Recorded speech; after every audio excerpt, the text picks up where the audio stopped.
Sorry. Om Shanti. Good evening, नमस्ते।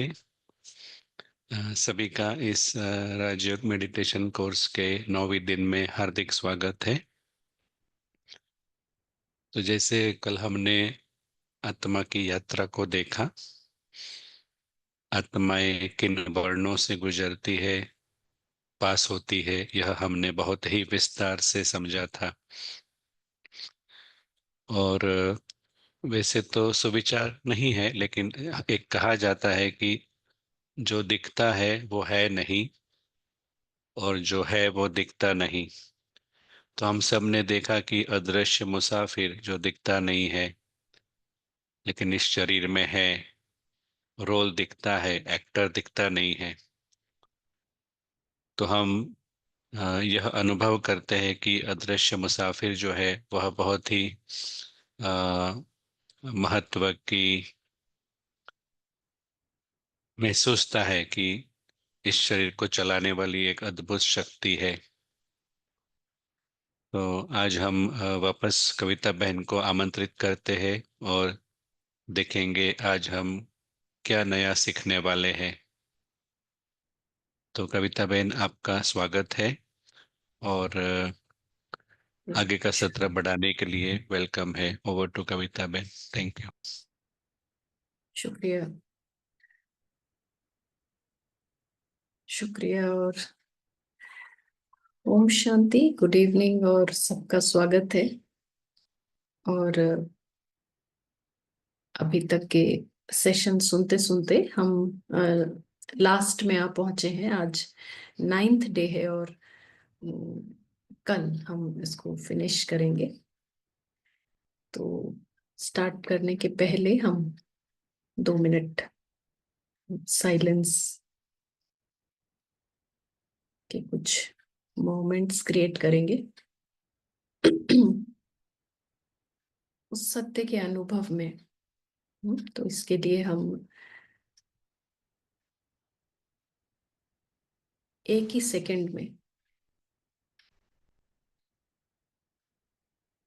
जैसे ही सच्ची बुद्धि, सूक्ष्म बुद्धि, जो पारस बुद्धि है,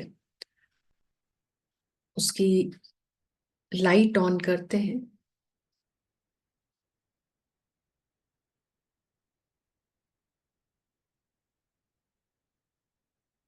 तुरंत ही देखते हैं कि ये जो अदृश्य मुसाफिर है फरिश्ता भी है, एंजल।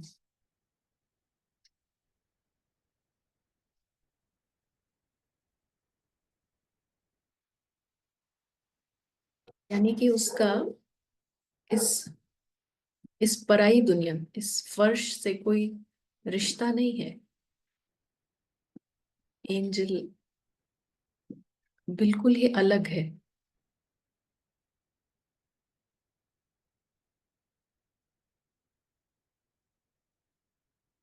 सूक्ष्म है, प्रकाश स्वरूप है।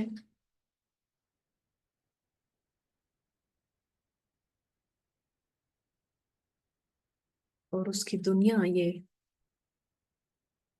सुनहरा लाल आसमान है।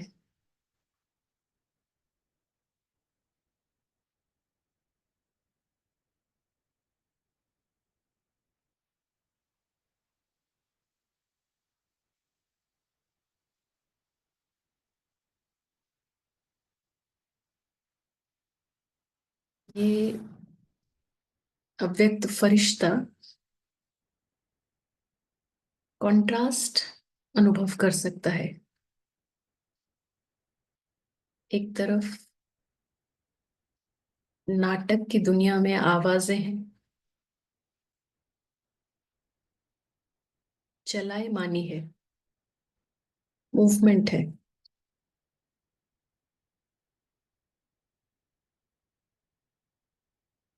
ये मीटिंग भी नाटक की दुनिया में चल रही है।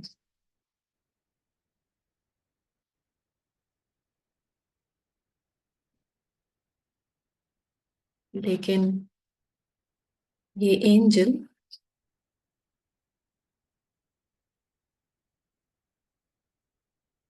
साइलेंस की दुनिया का रहने वाला है।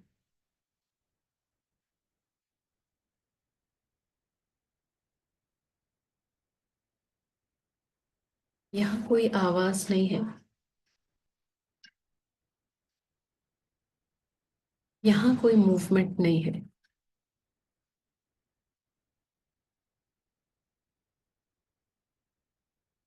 इस दुनिया में सभी एंजल्स पॉइंट ऑफ लाइट अपने सतचित आनंद स्वरूप में है।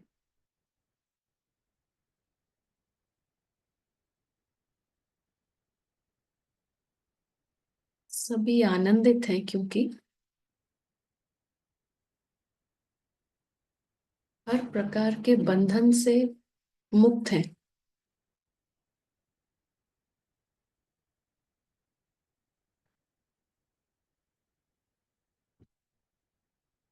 ये सभी पॉइंट ऑफ लाइट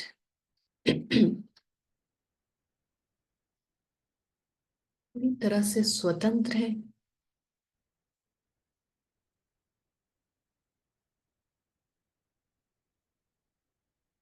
पूरी तरह से सुरक्षित है।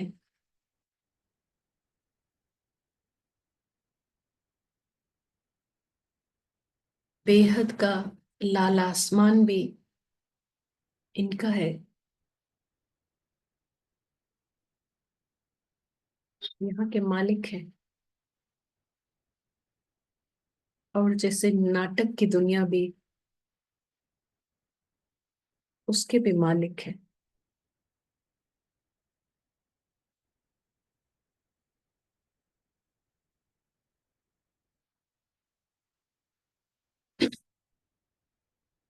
Thank you.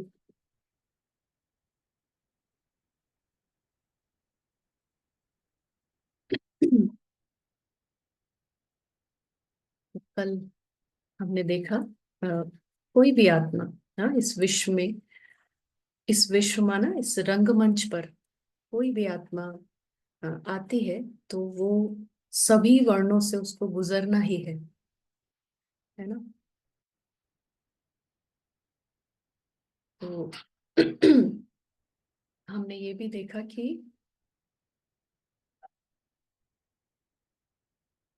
सभी जो वर्ण है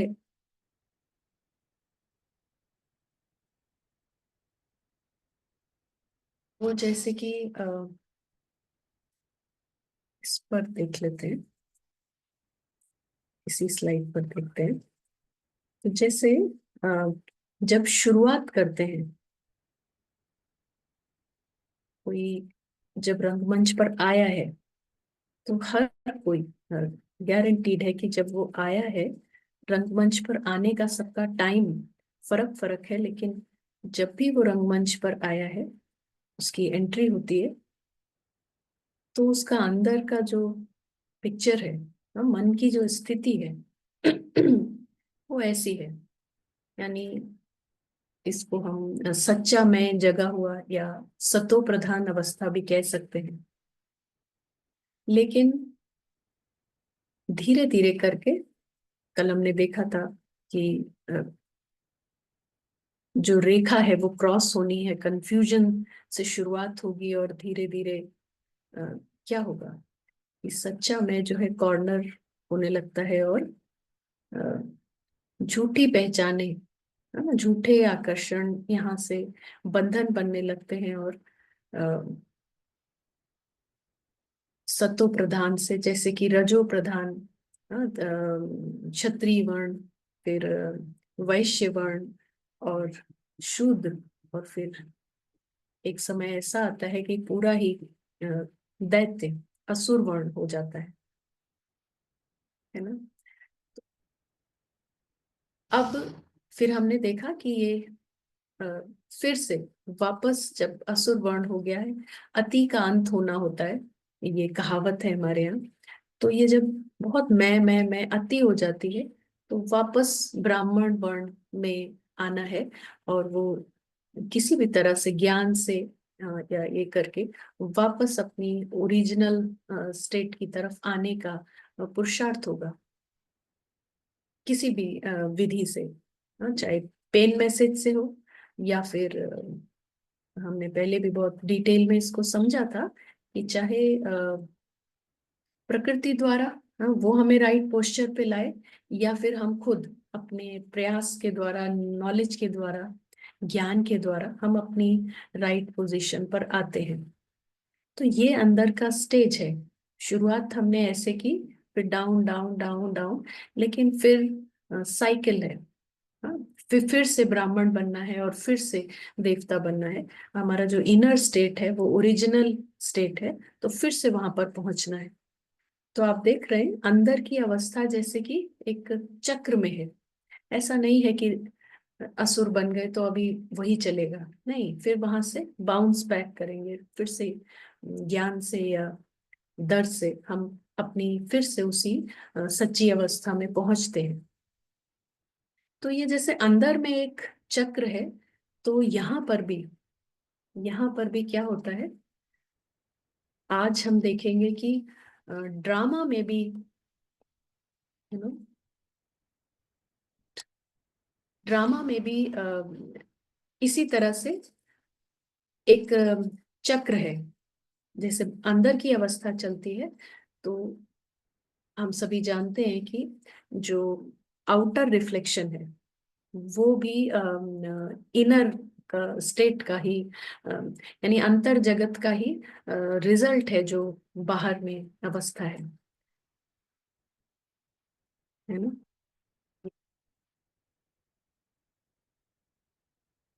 तो आज हम बाहरी, यानी कि ड्रामा की क्या स्टेजेस होती हैं वो देखेंगे। कल हमने अंतर जगत की देखी, तो अंतर जगत आत्मा का किस तरह से हाईएस्ट पॉइंट है, फिर कैसे डाउनफॉल होता है, फिर से वो अपनी ओरिजिनल स्थिति में पहुंचती है। तो उसका ड्रामा के सीन्स बदलने में क्या रोल है, वो हम देखते हैं। क्वेश्चन है, ले सकते हैं। जी। अ, वो पूछ रहे हैं कि प्रकृति का समझ में नहीं आया कि वो कैसे हम आत्मा की स्टेज बताएगी।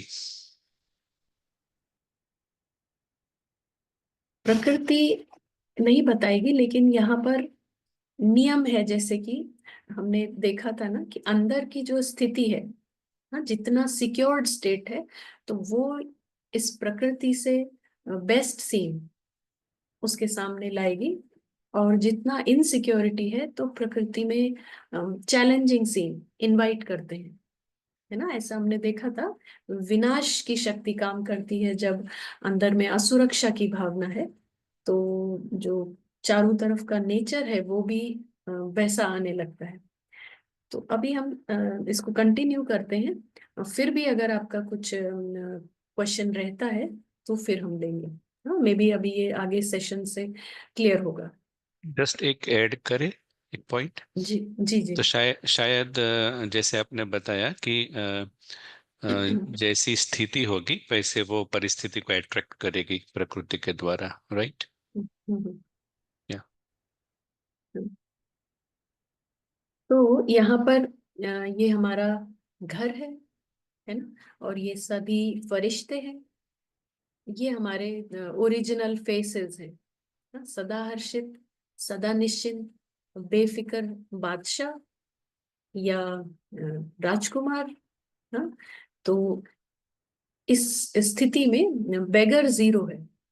तो ये अपने घर में है, और इनको कोई भी आधार नहीं है, कंप्लीटली इंडिपेंडेंट। तो इनको कोई भी आधार नहीं है। परमात्मा भी है यहाँ, लेकिन परमात्मा का भी आधार नहीं है, सब है ही उनके जैसे। हाँ, तो ये अलौकिक परिवार है, और यहाँ बड़ी आनंद की भावना है। सुंदर, सब साइलेंस में, सारे ही रस जैसे समाये हुए हैं।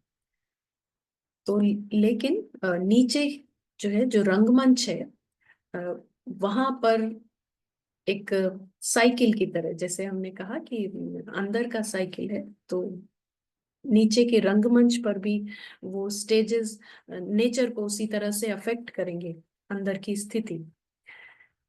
तो यहाँ हम जैसे क्रिएशन की बात करते हैं तो हमने मतलब बहुत सारे धर्मों ने भी कुछ कुछ बताया है कि ये दुनिया किस तरह से बनी, किस तरह से शुरू हुई, क्या हुआ। बहुत साइंस के अपने मत हैं। तो साइंस ने, विज्ञान ने भी अपना कुछ कुछ दिया है कि ऐसे मिला, ऐसे मिला तो दुनिया ऐसे शुरू हुई है। हाँ, बिग बैंग थ्योरी है। तो इनफाइनाइट एनर्जी। बट जैसे कोई पूरा एक एक स्टेप बाय स्टेप ऐसा प्रमाण नहीं है। कहीं ना कहीं पॉइंट पे जाकर के, हाँ, फिलॉसफी भी अपना देती है। तो लेकिन एक पॉइंट पे जाके वो कहते हैं कि अ, ये पता नहीं है। हाँ, इसका इतना डिटेल पता नहीं है। तो ये आध्यात्म का जो स्पिरिचुअल मॉडल है, ये शुरुआत से हम देख रहे हैं कि ड्रामा ड्रामा की तरह देखता है इसको। तो आज हम एक और उससे भी अच्छा शब्द यूज करेंगे कि ये फिल्म का मॉडल रखता है। हाँ, ड्रामा से भी बेटर क्लैरिटी है जब हम यूज करते हैं कि ये फिल्म की तरह है यहाँ पर, पांच तत्वों की दुनिया में। तो अ, फिल्म की जो है ना, यहाँ इस दुनिया में बनी बनाई है और उसका कोई आदि अंत नहीं है, लेकिन फिल्म चलती रहती है।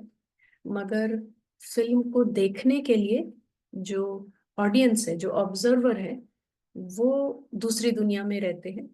हाँ, वो बिंदु रूप है, प्रकाश स्वरूप है। वो इस फिल्म को देखने आते हैं और फिल्म खत्म होना कहेंगे या फिर अ, अनुभव, हाँ, अनुभव के खत्म होने का टाइम है। तो फिर सभी ऑडियंस फिल्म देखकर घर जाते हैं, है ना।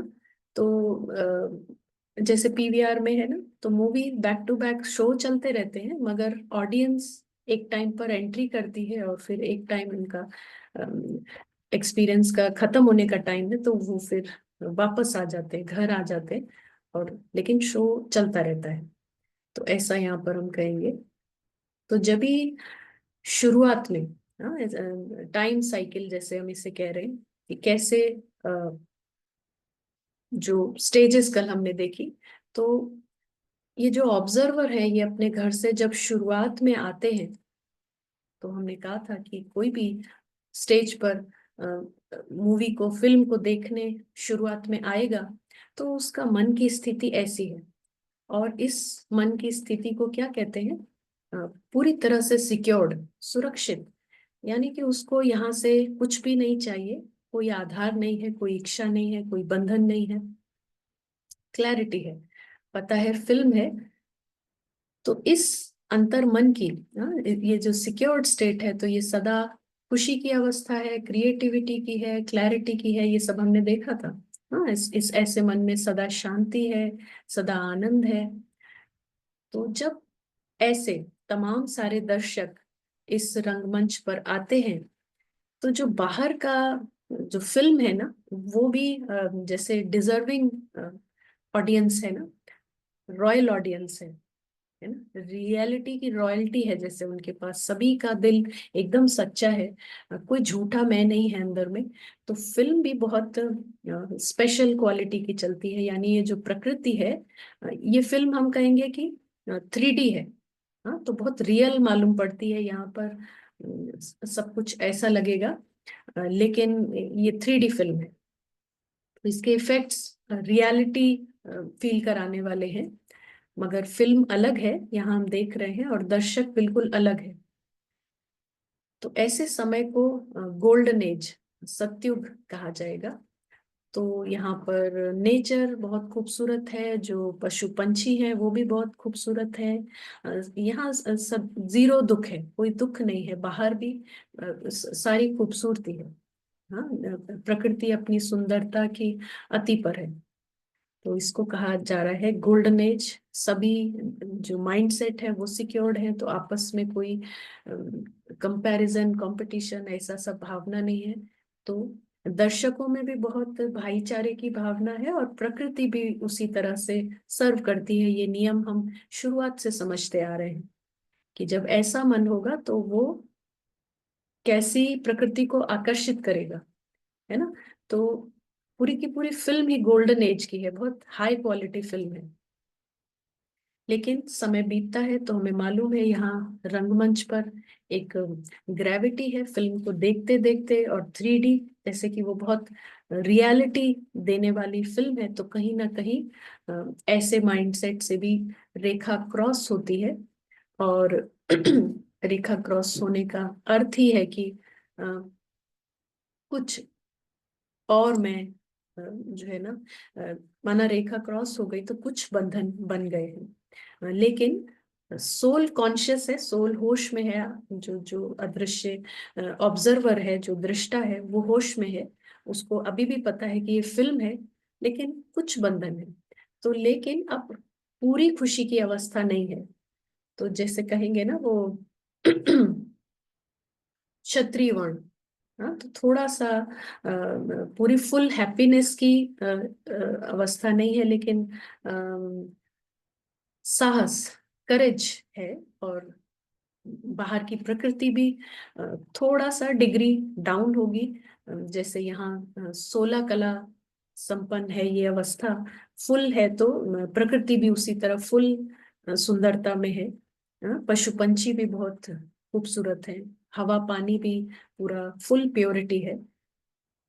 तो ऐसा माइंडसेट जब होता है तो थोड़ा सा डिग्री गिरावट, हाँ, तो इसको हम त्रेता युग कहते हैं, सतयुग, त्रेता युग। तो थोड़ा सा, तो ये क्या कह रहे हैं, फिल्म की क्वालिटी हल्का सा डाउन हुई है, क्योंकि ये रिजल्ट किसका है, रिफ्लेक्शन है अंतर जगत का। अंतर जगत डाउन होगा तो सामने जो पिक्चर की क्वालिटी है वो भी डाउन हो जा रही है। तो आधा साइकिल बीत गया है, पिक्चर आधी खत्म हो गई है, और जैसे इंटरवल का टाइम है, तो इंटरवल में कुछ ऐसा मेजर चेंज होता है, हाँ, जिसको अभी हम बहुत डिटेल में बात नहीं करेंगे, लेकिन ऐसा कुछ चेंज होता है कि सडनली जो ये अ, अवस्था है अंदर की, वो जैसे 50-50, है ना।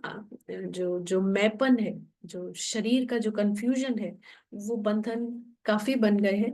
और अब ऐसी अवस्था आ गई है कि मैं शरीर हूँ, वो जो अपनी सच्ची पहचान थी वो मर्ज हो गई है। और कहेंगे ये जो झूठे मैं हैं, इनकी रूलिंग शुरू हो गई है, हाँ, इनका कंट्रोल शुरू हो गया है। तो यहाँ से फिर हम कह सकते हैं कि रावण राज्य, हाँ, अंदर में रावण राज्य, रूलिंग जो है अब आत्मा की नहीं रही यहाँ पर। इन माइंडसेट में हम देख रहे हैं कि अ, आत्मा का कंट्रोल है, वो मालिक की तरह है। लेकिन ये जो अब अवस्था बनी है, इसमें देह भान का रूलिंग शुरू हो गई है। तो जब ये शुरू हो जाएगा तो दुख की एंट्री यहाँ से शुरू हो गई, है ना, रावण का राज्य शुरू हो गया। ये हाफ ऑफ द साइकिल, हम कह सकते हैं कि ये राम राज्य है ना, यहाँ ये सुख का। तो आधी फिल्म जो है वो जनरली आपने देखा होगा कि सुख का रहता है, इंटरवल से कुछ उसमें नया कुछ ऐड होता है, कुछ मिस्ट्री होती है, कुछ कुछ, है ना, फिल्म में ट्विस्ट एंड टर्न्स आने लगते हैं। तो ऐसा ही यहाँ पर भी है, ये भी बहुत इंटरेस्टिंग फिल्म है। तो लेकिन इंटरेस्ट खत्म क्यों हो रहा है कि जो जो ऑब्जर्वर इसको देखने आए थे, वो देखते देखते मास्क पहन कर देखनी है ये फिल्म, ना, तो वो जो मास्क है उससे वो इतना आइडेंटिफाई करने लगते हैं, उससे इतनी पहचान बनाने लगते हैं कि जैसे फिल्म में ड्राउनिंग, यानी फिल्म में डूबते चले जाते हैं, या फिर आप कहो कि जैसे वो स्क्रीन के अंदर जाने लग रहे हैं, है ना, वो अपनी पहचान खो देते हैं। और जो फिल्म के कैरेक्टर्स हैं, वो समझ रहे हैं ये कैरेक्टर्स हम हैं। क्लियर है आपको, हाँ, जो जो दृष्टा को पहना उसने मास्क है, मगर फिर भी वो इस मास्क से भी दूरी बना के देख सकता है फिल्म को, अगर वो जागृत है, अगर वो होश में है। लेकिन मास्क पहनते पहनते अब वो इतनी कंफ्यूजन है, इतना बेहोशी की हालत है कि अब उसको पता ही नहीं है कि मैं कुछ अलग हूँ। तो मास्क ही मास्क पहचान है मेरी, तो जो फिल्म के सीन्स हैं, जो उसमें बातें हो रही हैं, अब वो उसको फिल्म नहीं लग रही है, उसको रियलिटी लग रही है। ये सब मेरे साथ हो रहा है, उसको ऐसा लग रहा है ना। तो मेरी डेथ हो जाएगी, मुझे चोट लगी है, मेरा नुकसान हो जाएगा, मेरा फायदा हुआ। तो खुशी भी फिल्म के आधार पर हो गई, और दुख भी फिल्म के आधार पे हो गया। उसका जो अपना खजाना था ना, वो मिस होता जा रहा है। उसके पास खुद की खुशी, खुद की शांति, और वो सब कुछ सदा का था, मगर वो मिस हो गया है। और वो फिल्म में जो सीन्स हैं, उसके अकॉर्डिंग वो खुशी और दुख महसूस कर रहा है। कौन? अदृश्य फरिश्ता। हाँ, जिस जो आया था वास्तव में इस पिक्चर को देखने। तो फिल्म को देखते देखते वो फिल्म अपनी सीट से उठकर, जैसे पिक्चर हॉल आप देखो, तो सीट से उठकर स्क्रीन में चले गए हैं, और किसी कैरेक्टर से आइडेंटिफाई करने लगे हैं, है ना। दर्शक नहीं रह गए हैं। तो इसलिए समझ रहे हैं कि हम फिल्म में एक्टिंग कर रहे हैं, जबकि आपके बैठने भर से, आपकी लाइट से फिल्म चल रही है ऑटोमेटिकली। हाँ। तो ये थोड़े अनुभव की बात है। तो जब अभ्यास करते जाएंगे तो ये हम फिर समझ पाएंगे कि ये क्या है। तो ऐसी जब अवस्था बनती है कि 50-50% देह अभिमान यहाँ पर हावी हो जाता है, और हम शरीर समझने लगते हैं, मांस समझने लगते हैं, तो इसको हम कॉपर एज, यानी कि कॉपर एज यानी द्वापर युग, है ना। द्वापर युग में जब इस तरह की बात होती है तो बहुत सारे मैसेंजर्स भी आते हैं, धर्म स्थापक आते हैं, बहुत कुछ होता है। और यही आपको बता दें कि इस रंगमंच पर हमेशा ही ये, जैसे अपनी जो शुरुआत में आए थे, वो अपनी पहचान बिल्कुल खो चुके हैं, लेकिन कंटिन्यूअस नए नए ऑडियंस, नए नए ऑब्जर्वर्स रंगमंच पर आते जा रहे हैं। हाँ। तो लेकिन उनके हिसाब से ये फिल्म चल रही है, और उनको बेस्ट क्वालिटी की फिल्म मिलती है। उनका जो सराउंडिंग होगा ना, वो उनका जो अंतर जगत है उसके हिसाब से मिलेगा। तो लेकिन क्योंकि मेजॉरिटी जैसे अपनी सच्ची पहचान खोते जा रहे हैं, तो जो ऊपर से नए आते हैं, उनकी उनकी चमक से इस रंगमंच पर अच्छा अच्छा भी कुछ चलते रहता है। लेकिन उनकी गिरावट, जैसे उनका भी इस कंफ्यूजन में आना, ये जल्दी होता है, क्योंकि हम पूरी पूरी फिल्म को अफेक्ट कर रहे हैं। आप समझे, दूसरे भी कंफ्यूजन में जल्दी आ जाएंगे। अगर एक क्लैरिटी में है और यहाँ 25 लोग कंफ्यूज हैं, सब के सब अपने को मास समझ रहे हैं, तो वो जो क्लैरिटी वाला है ना, वो भी जल्दी ही कंफ्यूज हो जाएगा। ये क्लियर है? तो यहाँ पर फिर से समय बीतता है, और लास्ट में मैंपन बढ़ते बढ़ते, जैसे बंधन बढ़ते जाते हैं। तो अभी क्या है कि मैं ही मैं है, झूठी पहचान इतना हो गया है कि वो जो सच्चा मैं था, उसका जैसे कॉन्सेप्ट ही हमें समझ नहीं आता है। हम सुन रहे हैं आत्मा है, हम फरिश्ता हैं, हम सूक्ष्म हैं, सटल हैं, ये मास्क जो है वो स्थूल है। तो सुनते हैं, मगर फिर भी ड्रामा में इतना बुरी तरह से फंसे हुए हैं कि उसको जीना वो ज्यादा नॉर्मल है। और 2 मिनट का मेडिटेशन करके अपने सच्चे स्वरूप में आना, वो ऐसा लगता है बहुत बड़ा काम हो गया, अभी हो गया। तो जो नेचुरल है, जो नेचुरल हम लोग की सहज अवस्था है, वो जैसे कि एफर्ट लग रहा है, और जो हमारा बिल्कुल झूठा रूप है, वो हम पूरा दिन नेचुरली जी रहे हैं। ठीक है ना।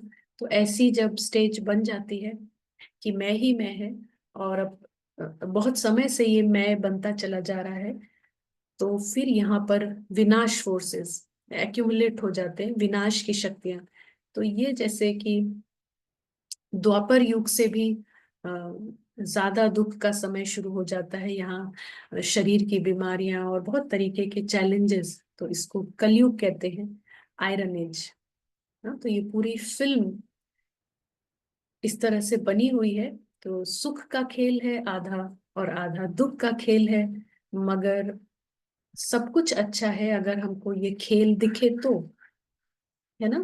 नॉर्मल फिल्म भी हम देखते हैं तो आधा नॉर्मल होती है, फिर लेकिन कुछ किडनैपिंग हुई, कोई खो गया और फिर भटक गया, और फिर तो विलन की एंट्री होती है, और फिर एक्शन होता है, हीरो और ये सब हो रहा है।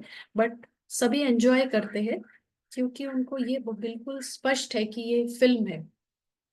तो हमारा दुख का कारण बस यही है कि हमको ये फिल्म नहीं दिख रही है, हमको अपना जो स्वरूप है वो मिस हो गया है।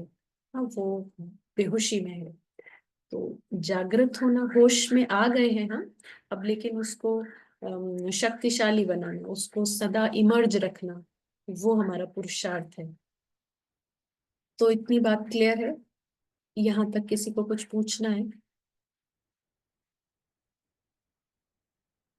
ये फिल्म की एक निश्चित अवधि है, 5,000 वर्ष की, और ये अ, 4 बराबर भागों में बटी हुई है। हाँ, तो हम देख रहे हैं 5,000 साल, सतयुग, त्रेता युग, द्वापर युग और कलयुग। ये पूछ रहे हैं कि दृष्टा खुद को कैसे देख सकता है। दृष्टा खुद को भी देख सकता है और फिल्म को भी देख सकता है। हाँ, ये यही इस तीसरे नेत्र का कमाल है। ये जो ऑडियंस होती है, तो दर्शक, जब हम ऐसे नॉर्मल बात कर रहे हैं कि जब हम पिक्चर हॉल में जाते हैं तो हम फिल्म को भी देखते हैं और अपने आप को भी देख सकते हैं। आप कुछ ऐड करना चाहेंगे भाई? नहीं, correct. Basically with the power of third I, it is an x, वो एक एक्सपीरियंस है। मतलब हम जैसे कभी कभी हम हाथों से कार्य भी करते हैं, लेकिन अ, हमारा मन कहीं और होता है, तो वो भी हम देखते होते हैं उस तरह से शायद।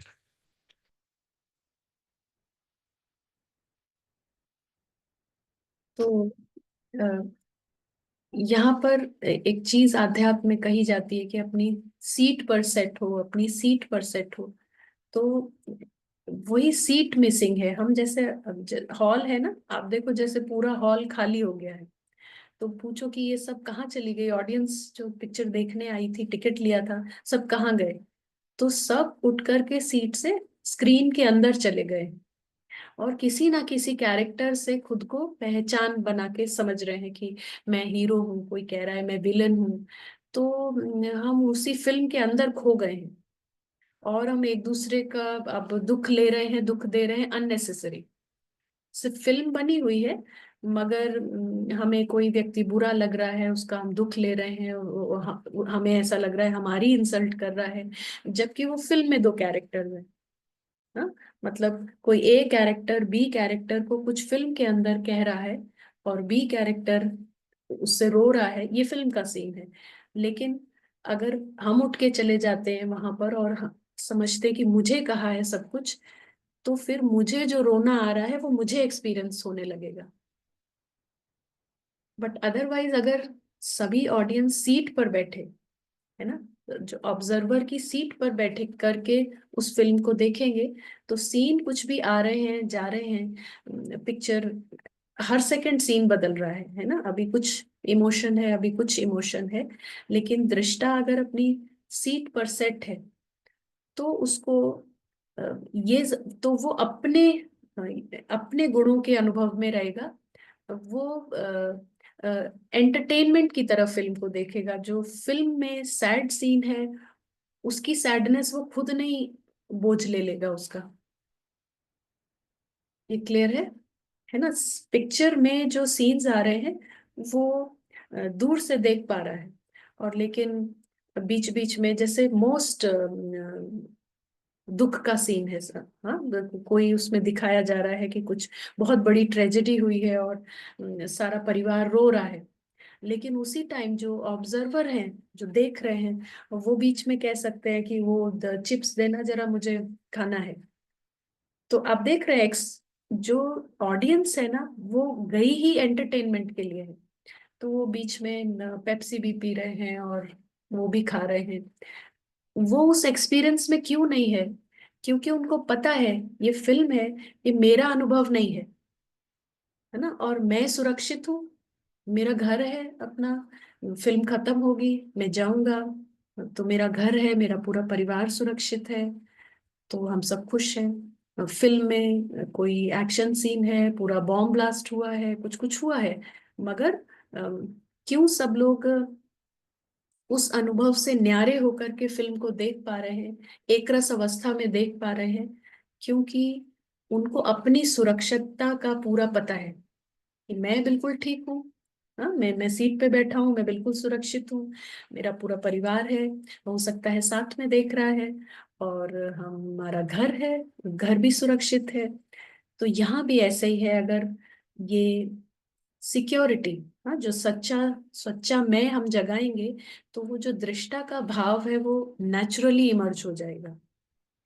हमारे को दिखाई पड़ेगा कि कविता सुबह से ये किया वो किया, उठ रहे हैं, सब नाटक में चल रहा है, और जो फरिश्ता है वो फिल्म को देखने आया है, और फिल्म खत्म होने पे सारी ऑडियंस को हॉल खाली करना होता है ना, लाइट्स ऑन हो जाती है, और सभी के चेहरे पे खुशी होती है, और सबको पता होता है कुछ भी नुकसान नहीं हुआ। 3 घंटे की पिक्चर में कितना कुछ दिखाया गया, ये हुआ वो हुआ, बहुत सारे twist turn, but the end जैसे आया, तो क्या होता है, सभी के चेहरे तो खुश हैं, सब सुरक्षित हैं, क्योंकि आप सब घर जाएंगे। तो यहाँ पर भी ऐसा ही होना चाहिए, अगर हमारा अभ्यास, अगर हमारा वो नेत्र जग गया है, और हमको अच्छे से अनुभव है कि ये तो एक फिल्म है, हमारा इसमें कुछ भी नहीं खो रहा है, हम सब ऑडियंस एक घर, एक परिवार है, और एक अपने घर के रहने वाले हैं, ये तो थिएटर हॉल है ना, हमारा घर सुरक्षित है, हम अविनाशी है, हम सब ऑडियंस भी अविनाशी है।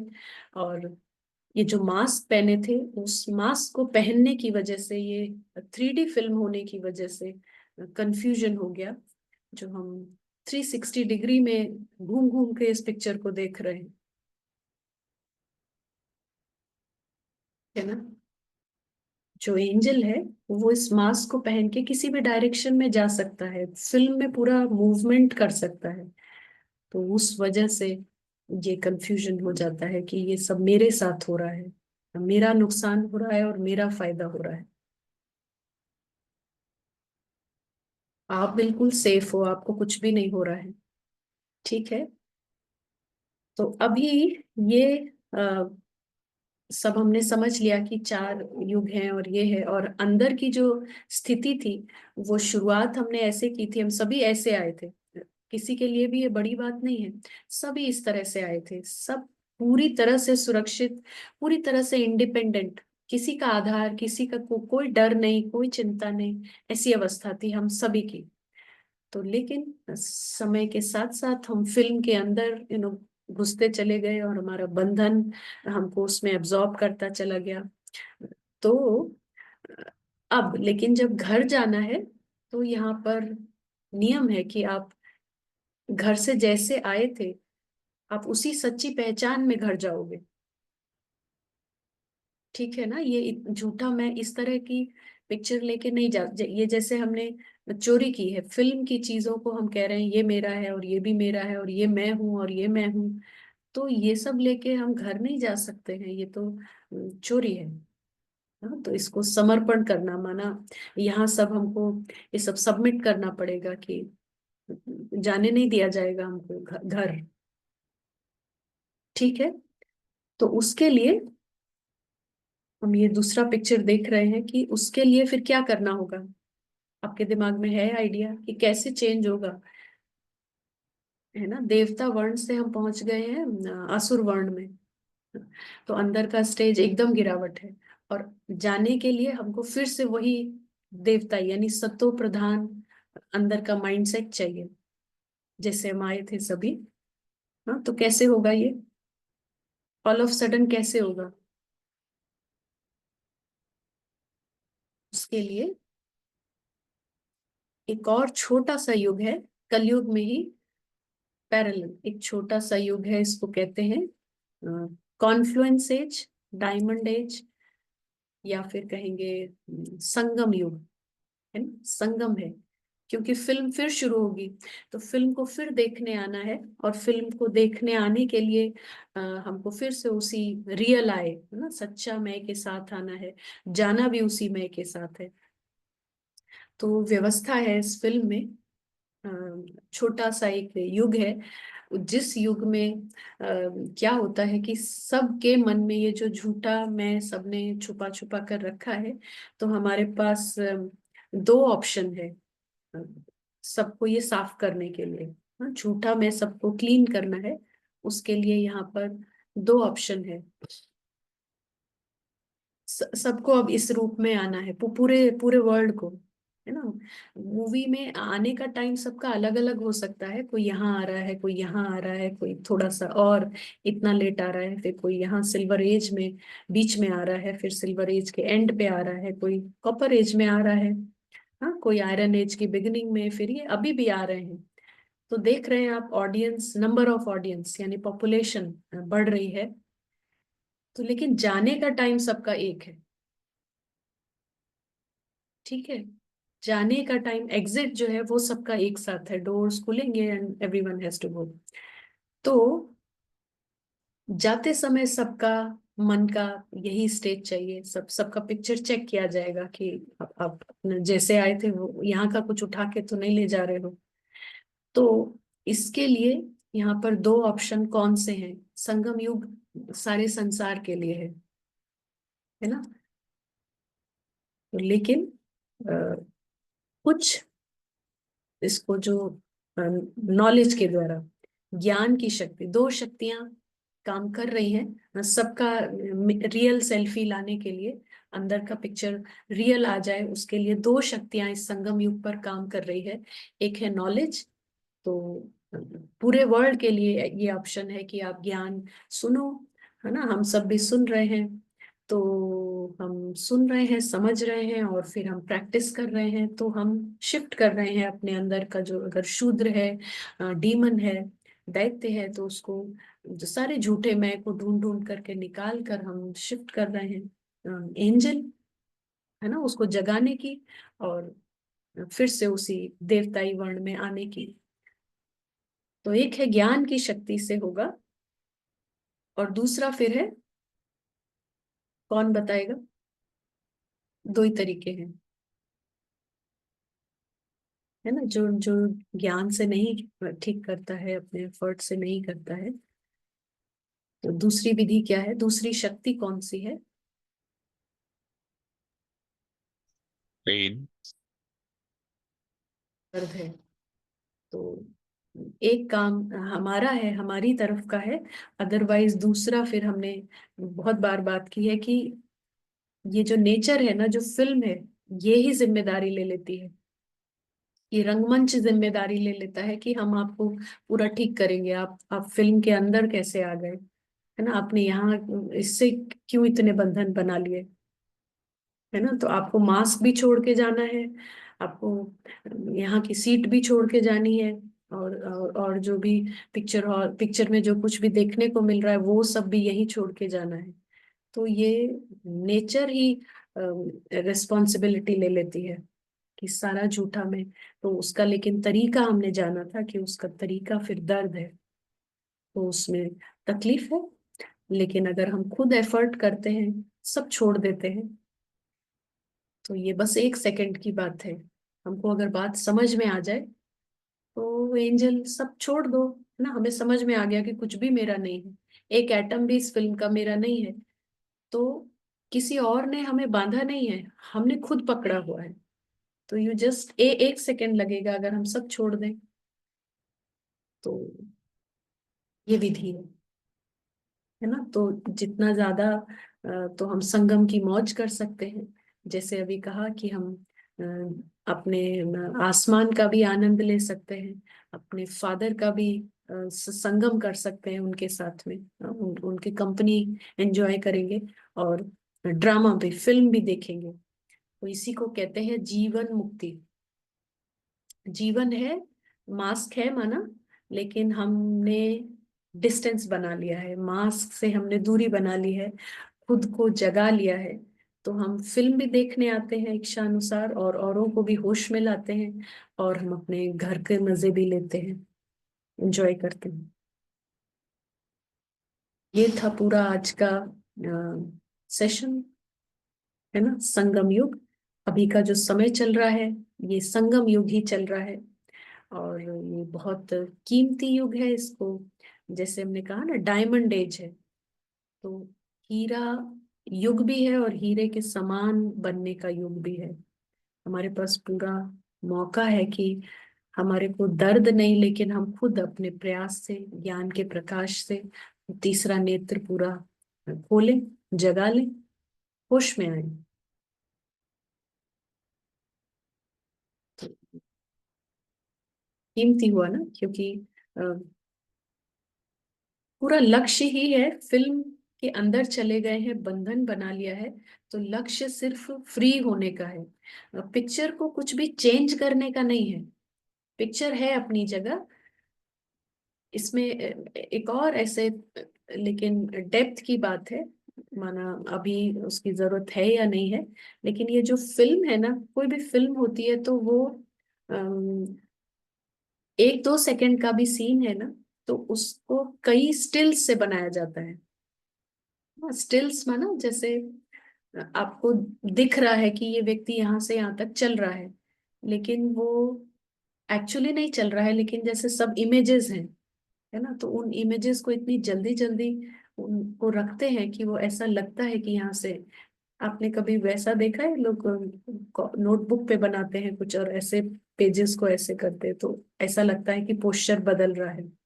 या जो कार्टून फिल्म है, आपने देखा होगा, उसमें पिक्चर्स ही होते हैं, मगर वो इस तरह से फास्ट उसका वो है कि ऐसा लगता है कि टॉम एंड जेरी चल रहे हैं, बोल रहे हैं, कुछ हो रहा है। तो यहाँ पर भी ये पूरी स्टिल्स हैं, गोल्डन एज की स्टिल्स हैं, सिल्वर एज की स्टिल्स हैं, कॉपर एज की स्टिल्स हैं, और आयरन एज की। लेकिन जो जो एंजल है ना, वो बिल्कुल अलग है इन स्टिल्स से। अभी पूरा कंफ्यूजन है, सिर्फ कंफ्यूजन नहीं है, लेकिन हम उसी पिक्चर में ही डूब गए हैं। तो हमें ऐसा लग रहा है सब कुछ रियल तो है, ये रियल तो है। लेकिन यहाँ पर यही समझने की बात है कि कविता भी जैसे स्टिल्स का हिस्सा है, और जो अदृश्य मुसाफिर है, जो दृष्टा है, वो देख सकता है इस पूरी पिक्चर को। तो जैसे जैसे यहाँ भी हम, इसी संगम युग में भी हम जैसे जैसे अंदर का माइंडसेट चेंज करते हैं, तो आप देखेंगे आपकी स्टिल्स चेंज होने लगेगी इसी कलयुग में, इसी समय पर। लेकिन आपके चारों तरफ का स्टिल्स भी चेंज हो सकती है, not of that golden age quality, लेकिन है ना। तो ये नेचर का नियम है कि जैसा ऑडियंस होगा, उसका चारों तरफ की जो पिक्चर है वो क्वालिटी इंप्रूव हो जाएगी। अगर अंदर का स्थिति इंप्रूव की तो अभी के अभी ऐसा रिजल्ट है यहाँ पर। कोई प्रश्न है क्या? अभी तक आप लोगों का कोई प्रश्न है, और आप में से अगर कोई कुछ कहना चाहता है, तो हम अनम्यूट भी कर सकते हैं, भाई, ऐसा हो सकता एक है। प्रश्न, हाँ, एक जी। प्रश्न है। हर पल याद यह कैसे रखे इस सत्य को कि हम ऑडियंस हैं वगैरह। हर पल याद के लिए जरूरी है कि हाँ, अभी जो प्रेजेंट मोमेंट है ना, इसमें याद रखना। ना हमारे को ये ध्यान रखना है कि 8 बजे से मैं कैसे याद रखूंगी, है ना, डिनर करने के बाद मैं कैसे याद रखूं बराबर। जब भी आपके अंदर में ये थॉट आता है कि निरंतर याद कैसे होगी, तो उसको जवाब दो, क्योंकि ये भी माया का एक थॉट है ना। क्योंकि वो जो अभी करना है वो उस पर फोकस नहीं कराने देना चाहती है फरिश्ते को, लेकिन आगे की प्लानिंग करो, ये माया का दांव रहता है, एक ट्रम्प कार्ड रहता है कि तुम ना बड़ा प्लान बनाओ। तुम जैसे कहा कि 1 मिनट 2 मिनट, तो वो कहेगी 1 2 मिनट क्या, याद तो निरंतर रखनी है ना, तो निरंतर वाला प्लान बनाओ। तो ये माया की बहुत बड़ी चाल होती है। तो आप जवाब दो, जो सीता है वो जवाब दे सकती है कि पहले मैं इस मोमेंट में कर लूं, फिर आगे का प्लान बनाऊंगी। तो हर बार जब आप जवाब देंगे तो हर जो प्रेजेंट मोमेंट है उसको पकड़ पाएंगे, और जो प्रेजेंट मोमेंट पकड़ता रहता है वो उसकी निरंतर याद होती जाती है। ठीक। ओम शांति दीदी। ओम शांति। हाँ बोलिए। बोल सकते दीदी, हैं। जैसे हमारे साथ कुछ भी हो रहा है, समझो वो सीन थोड़े दिन पहले हुआ, और हम नहीं चाहते हैं कि वो हमको याद आए, या जैसे बोलते हैं कि बाबा को सौंप दो, मतलब जो कुछ भी हो गया उस टाइम पे, तो सौंपने के बाद भी हमको वो मतलब याद आ रहा है सीन कि मैंने इनको वो मतलब दुख दुख दे दिया, समझो किसी आत्मा को दुख दे दिया मैंने, बॉडी कॉन्शियस बस होके। तो वो क्या है, वो भी माया है? हाँ जी, तो प्रीतेश भाई आप कुछ ऐड करेंगे?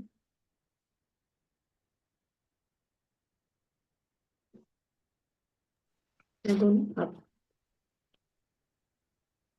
प्रॉपर सुना नहीं था, डिस्ट्रैक्ट हुए थे। अच्छा अच्छा अच्छा। Sorry for that. ओ, हाँ, उन्होंने बोला कि कोई सीन है पहले बीता है और उसमें उनको ऐसा लगता है कि उन्होंने किसी को दुख दिया है। तो अभी वो गिल्ट आ रहा है कि मैंने दुख दिया है, तो बॉडी कॉन्शियस, तो ये भी माया है या हम्म। क्यों, कैसे इसको ठीक कर सकते हैं, ऐसा हाँ कुछ? हाँ, तो यह भी माया को हम क्या कहते हैं, मैं और मेरेपन के जब बात आती है, राइट। तो वो ज्यादातर क्या होता है कि हम जैसे हम समझते हैं, हमें एक आदत होती है कि मैंने किया, मेरा पार्ट है। तो यहाँ पर हम क्या समझते हैं कि जैसे ही हम साक्षी दृष्टा होकर नीचे ड्रामा देखते हैं, तो जो भी पास्ट में हुआ, तो हम मेरा पार्ट था ऐसा भी नहीं कहते हैं, क्योंकि यही तो एक बंधन है ना। मेरा पार्ट, तो जब मेरा कहते हैं तो हमें लगता है कि मैंने किया। लेकिन जब हम साक्षी होकर सच में 100% ये हमारी फॉल्स आइडेंटिटी जो है मैं और मेरेपन की, उसको बाईपास करते हैं, तो ही तभी हम देख पाते हैं कि वो ड्रामा का पार्ट था।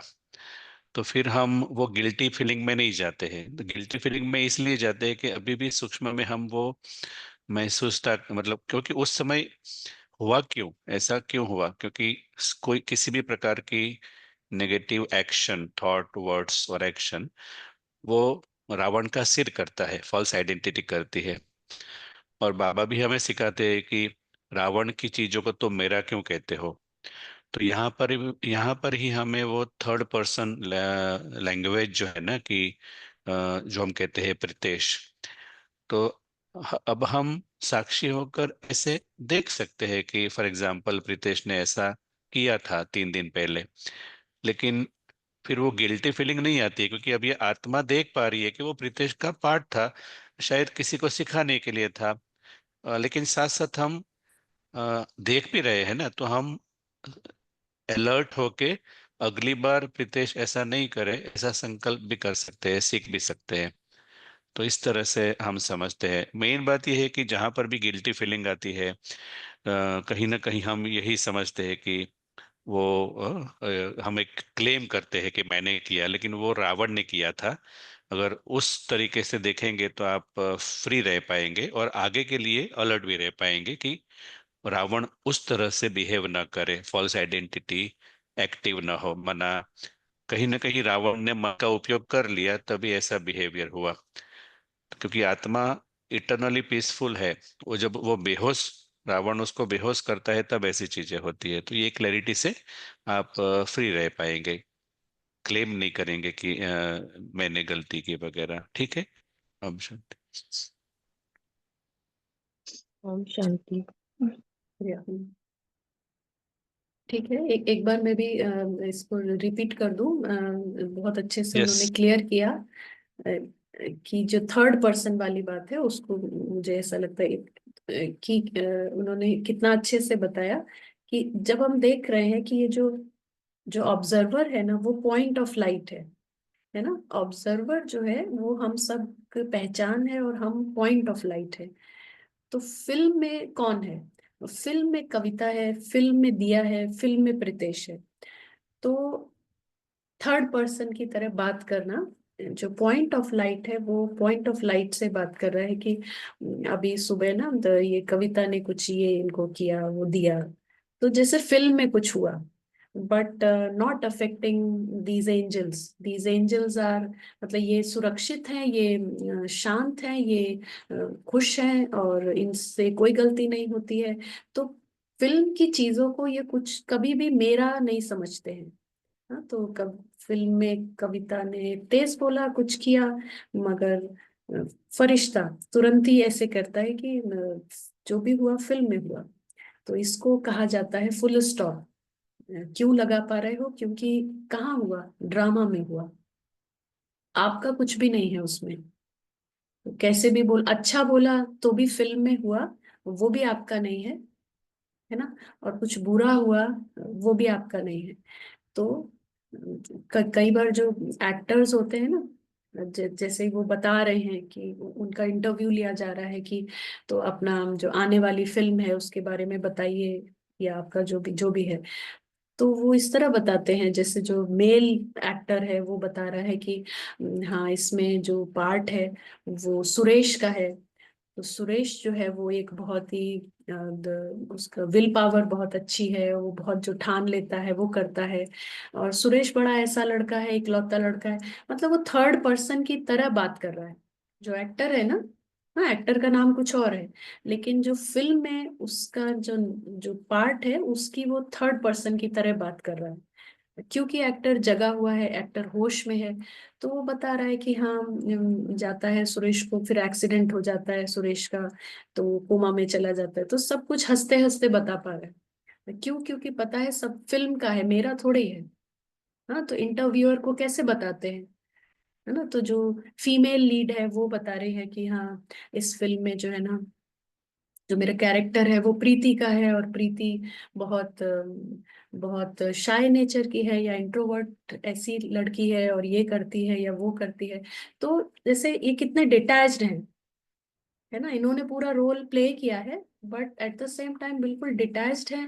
क्योंकि उन्हें पता है कि ये तो सब फिल्म में था, ये हमारा सच्ची पहचान थोड़ी है। हम हमारी ये है सच्ची पहचान, हमारा घर अलग है, हमारा फैमिली अलग है। तो ये आया समझ आपको? दिया जो है पिक्चर का हिस्सा है, और आप जो है वो फ्री फरिश्ता है, सदा स्वतंत्र फरिश्ता है। तो इसीलिए कहते हैं एक एक मिनट ये जो अभ्यास है ना, ये जगाता है आपको। आप ज्यादा योग नहीं कर सकते, दो दो मिनट बार बार बताओ कि पिक्चर चल रही है, पिक्चर में ये सब हो रहा है। ठीक है प्रीतेश भाई? हाँ दीदी, समझ हाँ में या, आया। और जस्ट थोड़ा, थैंक यू। हाँ जस्ट थोड़ा ऐड ये करेंगे कि जब आप ये कहते हो ना कि जब ऐसे थॉट्स आ जाते हैं तो क्या करें। वो जो थॉट्स आ जाते हैं ना, वही एक्चुअली एक सिग्नल है कि कभी कभी हमें क्वेश्चन होता है ना, कैसे पता चले कि रावण माइंड का उपयोग कर रहा है। तो जब जब ये पास्ट के कनेक्शन से हम जुड़ के फिर थॉट्स आते हैं ना, वही उस समय फॉल्स आइडेंटिटी एक्टिव है, माना कहीं ना कहीं पार्ट के भान में वो चल रहा है। बस वो अगर आपने सेंस किया कि ये पार्ट का भान चल रहा है, आप तुरंत ही उसमें शिफ्ट करो, पॉइंट के भान में आ जाओ और पार्ट का जो हुआ उसको देखो। तो वो थोड़ा इजी शिफ्ट हो जाता है, क्योंकि पूरा जैसे कि साइड चेंज हो गया। ठीक है, ओके। और किसी का भी कोई क्वेश्चन है अभी तक? नहीं, अभी तो आई थिंक क्वेश्चन कोई नहीं है।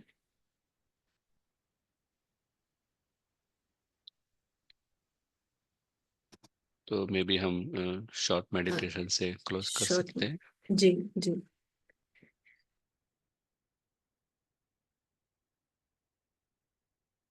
सभी फिर से प्रैक्टिस करेंगे। प्रैक्टिस ही वो मोमेंट्स हैं जो हमारे को नॉलेज के द्वारा विदाउट पेन हमको सफाई करते हैं। इसीलिए बड़ा सहज मेथड है, कोई मेहनत नहीं है, सिर्फ होश में आने के कुछ कुछ मोमेंट्स, जैसे वो कमाई जमा करते जाना है हमको।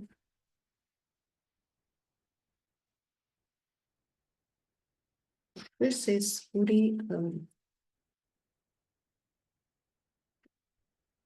पारस बुद्धि से फिल्म के हॉल की तरह देखते हैं। ये जैसे कि ये जो रंगमंच है, ये थिएटर का हॉल है, और इसमें 3D ड्रामा चल रहा है, 3D फिल्म है। इसमें समंदर है, लैंड है, एरोप्लेन है, गाड़ियां हैं, घर है, ऊंची ऊंची बिल्डिंग्स हैं। और इस 3D फिल्म के अंदर पॉइंट ऑफ लाइट फरिश्ते हैं जो कि अलग अलग वैरायटी मास्क लगाकर घूम रहे हैं।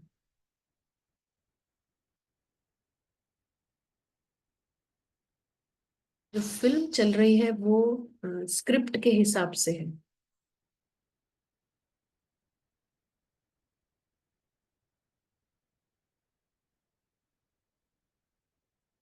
और इन पॉइंट ऑफ लाइट फरिश्तों को एक बात बिल्कुल स्पष्ट है, ये जो कैरेक्टर्स भी है ना, ये रोल, इसको भी ये मेरा नहीं कहते हैं, ये मेरा पार्ट। पार्ट भी जो है वो फिल्म का हिस्सा है।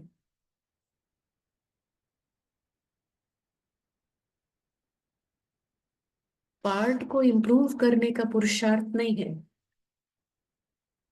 लेकिन पार्ट से अलग रहने का पुरुषार्थ है।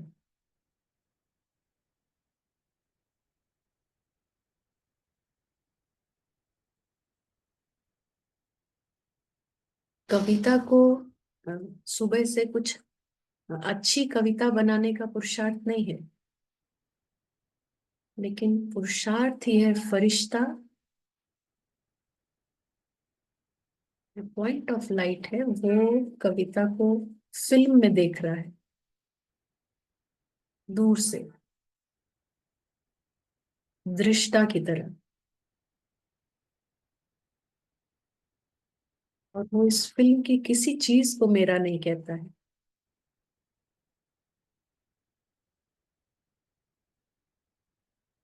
वो स्पष्ट है उसकी, उसकी जो मेरी चीज है वो है उसका अपना बेहद का घर। हम्म, मंच के नीले आसमान से भी परे, बहुत दूर, लाल सुनहरे प्रकाश की दुनिया है। वो सुरक्षित अविनाशी दुनिया, ये छोटे छोटे चमकते फरिश्ते इस लाल रोशनी की दुनिया को बड़े नशे से कहते हैं ये मेरा, मेरा घर है।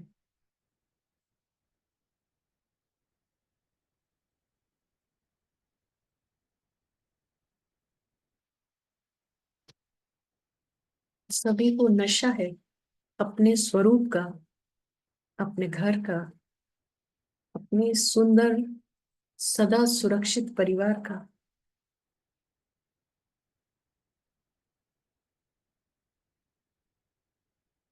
सभी पॉइंट ऑफ लाइट, सब भाग्यशाली हैं, सब खुशी में हैं, सब सेफ है।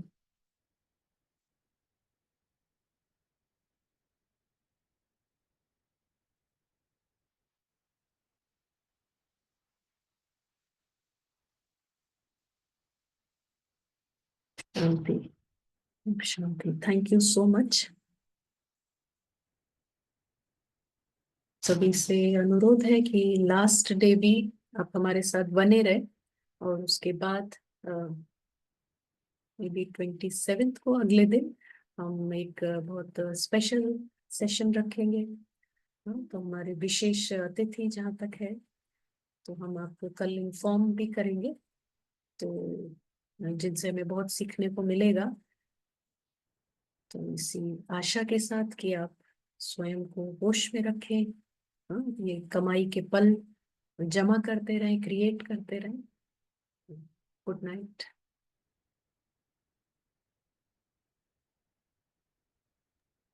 शुक्रिया कविता बहन। आज हमको ये कैसे पूरा अलग अलग युग से हम गुजरते हैं, और जो हम सत्य स्वरूप में हैं पूरा खो देते हैं, और उस फॉल्स आइडेंटिटी की वजह से हम पेन को इनवाइट करते हैं, और वापस हमें घर जाना है तो वापस जैसे आए थे वैसे वापस जाना है। तो फिर से हम सब भी होमवर्क करेंगे 1 मिनट का, और कल फिर मिलेंगे। ओम शांति। Thank you.